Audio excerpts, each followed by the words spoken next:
Iya. Untuk yang pertama, kenapa kok kita bisa marah terhadap orang lain? Karena kita melihat sisi negatif dari orang tersebut. Kalau kita perhatikan, kemarahan muncul karena kita melihat sisi negatif dari apa yang kita menjadi marah. Coba kalau kita kemudian memunculkan pikiran yang positif terhadap orang tersebut, kemarahan pasti lenyap. Dan itu disampaikan oleh Bhante Sariputa. Ketika ditanya bagaimana seseorang bisa melenyapkan kemarahan, lihat sisi positif dari orang yang membuat kita marah. Sisi positifnya dilihat dari mana? Ya kita melihat dari apa yang dia lakukan. Barangkali dari sisi ucapannya dia pernah mengucapkan kata-kata yang menyenangkan. Kita ingat, oh dia pun juga pernah kok berucap yang baik-baik kok.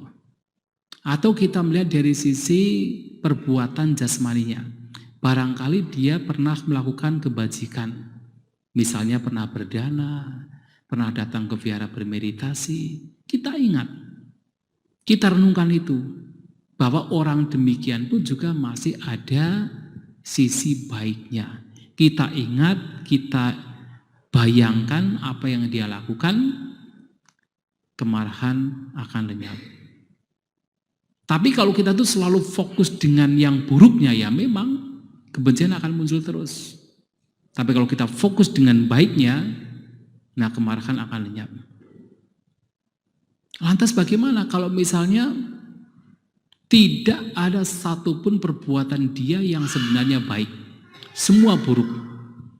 Nah, Bhante Sariputa menyampaikan, kita bisa membandingkan orang demikian seperti pengemis. Saat kita melihat pengemis yang menderita, apakah layak patut kita kemudian memunculkan kemarahan? Yang kita munculkan adalah rasa kasihan. Dan rasa kasihan itu muncul akan mengalahkan kemarahan. Kemarahan akan lenyap kalau kita kasihan dengan orang tersebut.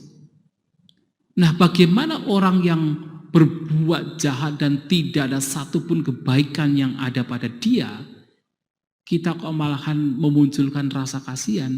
Ya kita kasihan karena sebenarnya orang demikian itu sedang menderita. Perbuatan dia pun juga nantinya membawa kepada penderitaan bagi orang tersebut. Apakah layak melihat orang yang menderita sedang menggali kuburannya sendiri, kita kemudian marah? Kan tidak kan? Justru kita memunculkan rasa kasihan. Nah kalau kita muncul rasa kasihan, maka kemarahan akan lenyap. Itu juga satu cara yang patut untuk kita lakukan pada saat muncul kemarahan. Cara lain juga ada banyak yang kita bisa merenungkan bahaya dari kemarahan yang kita miliki. Kan dikatakan orang yang marah itu sebenarnya seperti seseorang yang melempar besi panas ataupun kotoran ke orang lain. Siapa yang terbakar terlebih dahulu? Siapa yang kotor terlebih dahulu? Ya yang marah toh? Yang melempar itu kan bukan orang lain. Nah orang yang marah juga demikian. Yang menderita terlebih dahulu siapa? Ya bukan orang lain, dirinya sendiri. Mungkin orang yang dimarahi lagi happy-happy. Ya, lagi makan enak di restoran kan. Di sini kita marah-marah. Kita menderita sendiri. Jadi rugi kalau kita marah. Nah dengan kita merenungkan demikian, kemarahan juga bisa lenyap. Dan tentunya adalah kita bisa menggunakan ya istilah sedia payung sebelum hujan. Artinya sebelum kita itu sering-sering memunculkan kemarahan, nah kita isi batin kita dengan hal-hal yang baik. Kita kembangkan cinta kasih. Kalau kita itu terbiasa dengan cinta kasih, ya kemarahan akan cenderung lenyap. Kebencian akan cenderung lenyap. Nah, itu juga harus kita lakukan. Maka sebenarnya banyak yang bisa kita lakukan untuk bisa melenyapkan kemarahan.